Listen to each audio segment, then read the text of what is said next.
தெரியாத கூட்டணி ஒரு கூட்டணியில் வந்து விஜய் வேற கூட்டணியோட சேர்றாரா தனியாக நிற்கிறாரா தெரியாது.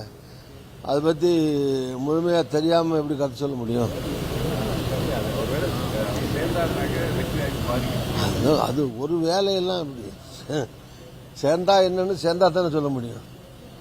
சேர்ந்தா என்ன சேரலைன்னா என்னன்னு சேர்ந்தா தான் சொல்ல முடியும் சேர்ந்தா என்னன்னு. அதனால இப்போதைக்கு சேராம தனியாக தான் இருக்காரு. தனியாக இருந்து நின்னா கஷ்டம். எங்கள் கூட்டணி வலுவான கூட்டணி, திமுக காங்கிரஸ் உள்ளிட்ட எங்களுடைய கூட்டணி மிக பலமான வலுவான கூட்டணி. எங்களுடைய கூட்டணி மாபெரும் வெற்றியை பெறும். அவர் எங்கேயும் சேராமல் இருக்கிற போது சேர்ந்தா என்னங்கிறதெல்லாம் அப்படி கருத்து சொல்ல முடியாதுல்ல. திமுக காங்கிரஸ் கூட்டணி வந்து நிரந்தரம் இல்லை, எப்போது மாற்றம் சொல்லி எங்க எலெக்ஷன் அறிவிச்சு நேற்று எலெக்ஷன் அறிவிப்பு வந்துருச்சு. வர 30ஆம் தேதி நாமினேஷன் ஸ்டார்ட் ஆகுது. 6ஆம் தேதி வரைக்கும் நாமினேஷனு, 23 எலெக்ஷன் நடக்க போகுது. இதுக்குள்ளே என்ன மாற்றம் இல்லாமல் போகிறதுக்கு என்ன இருக்குது? அரசியல் மாற்றம் வரலாம் அப்படின்னு அதெல்லாம் ஒரு மாற்றமும் வராதுங்க. எல்லாம் கன்ஃபார்ம்டு, கூட்டணி கன்ஃபார்ம்டு, நம்பர் 28 பேசி கன்ஃபார்ம்டு. அதனால் எந்த மாற்றமும் வராது. இது வலுவான கூட்டணி, ஏற்கனவே இருந்த கூட்டணி, இருக்கிற கூட்டணி.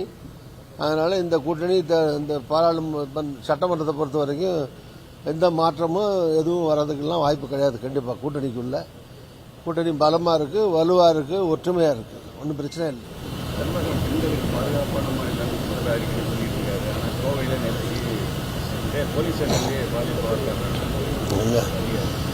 இது மாதிரி சம்பவங்கள் இந்தியாவில், தமிழ்நாட்டில் மட்டுமல்ல, இந்தியாவில் இருக்கிற பல்வேறு மாநிலங்கள்லையும் அங்கொன்றும் இங்கொன்றுமாக அங்கங்கே சில மாநிலங்களில் சட்டம் ஒழுங்கு பிரச்சனைகள், இது மாதிரியான பிரச்சனைகள் இருக்குது.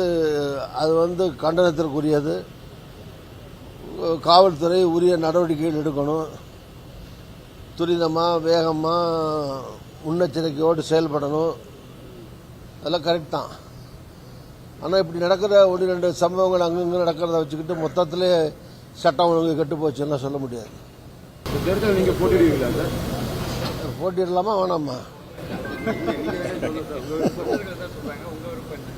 பார்ப்போம். அப்படி போட்டி எடுத்துக்கலாமா?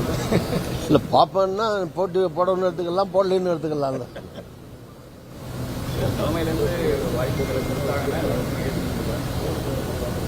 இல்லை, ஏற்கனவே இப்போ அறந்தாங்கி தொகுதியிலே என்னுடைய மகன் ராமச்சந்திரன் அங்கே சட்டமன்ற உறுப்பினராக இருக்கார். அதனால் சீட்டுகள் பிரித்து 28 தொகுதி வருது. அதில் அறந்தாங்கி தொகுதியும் வரும்னு நம்புகிறேன். அப்படி காங்கிரஸுக்கு அறந்தாங்கி தொகுதி ஒதுக்கப்பட்டால் காங்கிரஸ் வேட்பாளராக காங்கிரஸ் இருக்கிற எம்எல்ஏங்கிற முறையில் ராமச்சந்திரனை பரிசீலிக்கும் என்றும் நம்புகிறேன். அது ஒரு பக்கம். இதை தாண்டி நான் அறந்தாங்கியில் நிற்க மாட்டேன். அறந்தாங்கியில் சீட்டு ஒதுக்கப்பட்டால், காங்கிரஸுக்கு ஒதுக்கப்பட்டால், காங்கிரஸில் வேட்பாளர் ராமச்சந்திரன் ஒதுக்கப்பட்டால் அவர் தான் நிற்பார். அதனால் நான் அறந்தாங்கியில் நிற்க மாட்டேன். திருச்சியில் நிற்க வாய்ப்பு நீங்களாம் நிற்க சொன்னால் யோசிப்போம். அதுக்கு சும்மா நீங்கள் கேட்கறதுக்காக சொன்னாங்க. எனக்கு அது மாதிரி இஷ்டம் இல்லை. என்ன, எனக்கு எம்எல்ஏ ஆணுங்கிறது இஷ்டம்லாம் கிடையாது. ஈவன் சொல்ல போனால் தமிழ்நாட்டில் மந்திரி ஆணுங்கிற இஷ்டம் கூட கிடையாது எனக்கு. புரியுதா? எம்எல்ஏ ஆசையும் கிடையாது, மந்திரி ஆசையும் கிடையாது. படுத்து எம்ஜிஆர்ட்டே மந்திரியாக இருந்தாச்சு 10 வருஷம், வாஜ்பாயிட்ட மந்திரியாக இருந்தாச்சு. அதனால் மந்திரி ஆகிற ஆசையெல்லாம் எனக்கு கிடையாது. முடிஞ்சால் திருப்பி எம்பி ஆவேன். ராஜ்யசபாவோ லோக்சபாவோ எம்பி ஆனால் ஆவனே தவிர தமிழ்நாட்டில் மந்திரி ஆகிறதுக்கெல்லாம் எனக்கு ஆசை கிடையாது. அதனால எம்எல்ஏக்கு நான் போட்டியிட மாட்டேன். யாராவது நம்ம காங்கிரஸ் தோழர்கள் நண்பர்கள் வரட்டும். 28 பேர் இருக்குல்ல, திருச்சியில் எம்எல்ஏ கிடையாது, வரணும்.